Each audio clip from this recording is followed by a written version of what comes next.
They jumped bridges, dodged bullets, tore through crowded streets, and left piles of wrecked police cars behind. These cars became legends of cinema, but their stories didn't end after the cameras stopped rolling. From Steve McQueen's Highland Green Mustang to the flame-belching Pursuit Special of Mad Max, each vehicle carried its own dramatic tale long after the movies. Some ended up in collectors' hands for millions. Others were abandoned in scrap yards, and a few simply vanished without a trace. So today, we're uncovering the surprising fates of 12 of the most iconic movie car chase legends ever put on screen. 12. Eleanor, gone in 60 seconds, 1973. Eleanor was the yellow 1973 Mustang Mach 1 that became the beating heart of H.B. Halicki's low-budget classic Gone in 60 Seconds. What most people don't know is that Eleanor wasn't really a 73. Both the hero and stunt cars were actually 1971 Mustangs given cosmetic updates to pass as newer models. The stunt version faced its biggest trial during a 128-foot jump, which nearly destroyed it. Still battered, it later reappeared in Halicki's follow-up film The Junkman in 1982. The hero car, meanwhile, mysteriously vanished after Halicki himself destroyed it without explanation. The lone survivor, the stunt car, has remained in the Halicki family ever since. Today, it occasionally surfaces at museums and car shows, wearing every scar from its movie career like a badge of honor.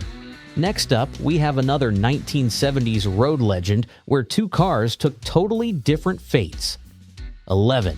The 55 Chevy and GTO two-lane Blacktop, 1971. Monty Hellman's raw portrayal of American car culture gave us two automotive legends that met vastly different fates. The stripped-down 1955 Chevy and factory-fresh Orbit Orange 1970 Pontiac GTO became icons of 70s filmmaking. 3 Chevys were built for production, with one meeting its end during American Graffiti filming under Harrison Ford's direction. The second was also destroyed during that same production. However, the third survivor was carefully restored decades later and commanded $159,500 at auction in 2014, proving its place in cinema history. The GTO's story became even more intriguing. 2 identical cars were used during filming, but their paths diverged dramatically. One disappeared after working in other films and was sold off in 1988, while the second was given away in a magazine contest to an unidentified winner who has never come forward. This mystery car hasn't been seen since, fueling decades of speculation that it might still sit hidden in someone's garage, a forgotten piece of automotive cinema waiting to be rediscovered. While those cars vanished into mystery, our next legend lives on through countless replicas and devoted fan worship. But while these cars vanished, the next one lives on through replicas and fan devotion. 10. The Bluesmobile. The Blues Brothers, 1980. The Blues Brothers movie didn't just break records for comedy car carnage. It also cemented the Bluesmobile as one of the most recognizable chase cars ever. Built from a 1974 Dodge Monaco, it started life as a retired California highway patrol cruiser before becoming Jake and Elwood's unlikely getaway ride. 13 different Monacos were used during production, many meeting a brutal end in crashes and pileups staged across Chicago. Today, only 3 authentic Bluesmobiles survive. 2 are locked away in private collections, while the most famous sits on display at the Volo Auto Museum in Illinois, still painted in its Mount Prospect livery. Fans have built countless replicas, but only these few originals carry the weight of cinematic history. From a repurposed police cruiser, let's take a look at the Trans Am that turned Burt Reynolds into a superstar. 9. The black and gold Trans Am, Smokey and the Bandit, 1977. When Smokey and the Bandit aired in the theaters, it made the 1977 Pontiac Trans Am as famous as its star, Burt Reynolds. Pontiac supplied 4 cars for production, though only one was a true 1977 pre-production model. The others were 1976 Trans Ams dressed up to look like 77s. Their on-screen abuse was brutal. Every one of them was wrecked filming jumps and stunts. Despite the casualties, the film's success sent sales of the Trans Am soaring, nearly doubling Pontiac's numbers.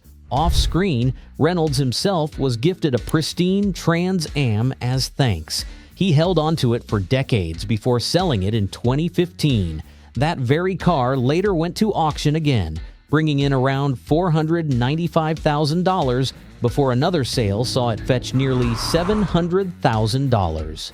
From American muscle to British sophistication, our next car became the ultimate spy machine. 8. Aston Martin DB5 Goldfinger. 1964, the Aston Martin DB5 from Goldfinger became a global icon the moment Sean Connery hit that ejector seat button. 2 DB5s were built for filming, a road car for driving sequences and an effects car rigged with gadgets like smoke screens, hidden guns, and the rotating license plates. After filming, Aston Martin sold both in 1968. The effects car worked again in Thunderball, but years later, it disappeared from an airport hangar in Florida in 1997, and it's still missing today. The road car survived, touring museums for decades before being auctioned for an incredible $6.4 million in 1919. Few movie cars carry a higher price tag or a deeper sense of mystery than Bond's original ride. But while Bond's DB5 became untouchable luxury, the next car lived the opposite fate, abandoned, rotting, and smelling of fish. 7. The Pursuit Special Mad Max. 1979. Road Warrior. 1981. The Pursuit Special, a modified 1973 Ford Falcon XB-GT, became the defining image of Mad Max and the Road Warrior. Built with a menacing black paint job and twin fuel tanks strapped to the back, it looked like it had rolled out of the apocalypse. After filming, however, nobody wanted it. The car was left behind in a scrapyard filled with rotting fish and considered worthless. Eventually, it was rescued by fans and collectors before being restored to its Road Warrior glory. Today, it's owned by collector Michael Deezer and displayed at the Orlando Auto Museum. Though in 2020, it was listed for sale at over $2 million with no takers, its brutal look remains unmatched in movie history. From a wasteland beast, we shift to a John Wayne cop thriller and a Pontiac muscle car that's nearly vanished. 6. The Green Hornet Trans Am, McQueen, 1974. In McQueen, John Wayne traded his cowboy hat for a detective badge and got behind the wheel of a rare 1973 Pontiac Trans Am Super Duty 455, nicknamed the Green Hornet. Pontiac built fewer than 300 of these that year, making it one of the rarest production muscle cars. For filming, 3 or possibly 4 were used. One was wrecked on screen, another was donated to a trade school, and later sold to a collector who crashed it beyond repair. And at least one more remains hidden away, damaged but still intact. Its survival adds a layer of mystery, since collectors would pay huge money for a restored Super Duty tied to John Wayne. Until then, it waits for someone bold enough to bring it back. From John Wayne's forgotten Trans Am, we move to a movie where the entire story revolved around one legendary Dodge Challenger. 5. Dodge Challenger RT Vanishing Point, 1971. Few chase films have achieved cult status like Vanishing Point, and the car at its center was a 1970 Dodge Challenger RT 440. Chrysler supplied 5 Alpine White Challengers to the production, all equipped with heavy-duty suspensions and the powerful 440 cubic inch Magnum engine. Stunt coordinator Kerry Lofton specifically chose them for their durability during the grueling desert shoot. Most of the cars were destroyed after filming wrapped, either scrapped by Chrysler or dismantled for parts. Rumors persist that one vehicle survived and ended up in private hands, but no confirmed survivor has ever surfaced. Let's now have a look at the Mustang that became the most expensive Ford ever sold. 4. The Bullitt Mustang, Bullitt, 1968. Few cars have left a mark like Steve McQueen's Highland Green 1968 Ford Mustang GT 390 from Bullitt.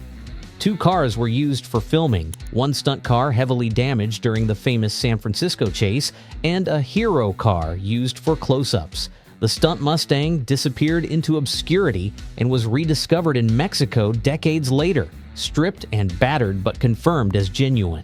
The hero car took an even stranger path. McQueen himself tried to buy it in the 1970s, but the family who owned it refused. They quietly held onto the car until 1917, when it re-emerged to worldwide attention.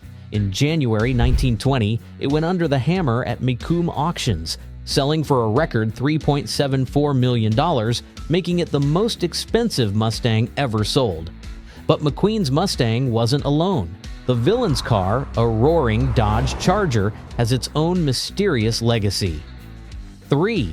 The Dodge Charger, Bullitt, 1968.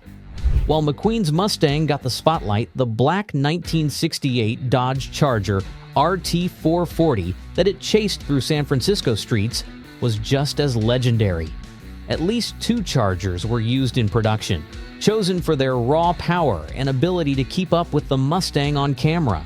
One was destroyed in the film's gas station explosion, leaving only scraps. The second Charger was reportedly sold off after filming, though its trail is hazy. Some collectors claim to own surviving pieces, and one fully restored Charger surfaced in the 2000s, stirring debate about its authenticity. Regardless of the mystery, the Charger has remained an icon for Mopar fans and muscle car enthusiasts alike, symbolizing raw American muscle at its peak.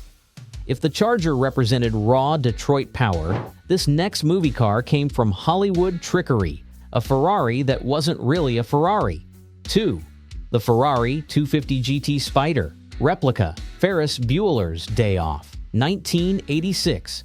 When Ferris Bueller borrowed Cameron's dad's Ferrari, audiences winced at the thought of a priceless 1961 Ferrari 250 GT California Spider crashing through a glass window.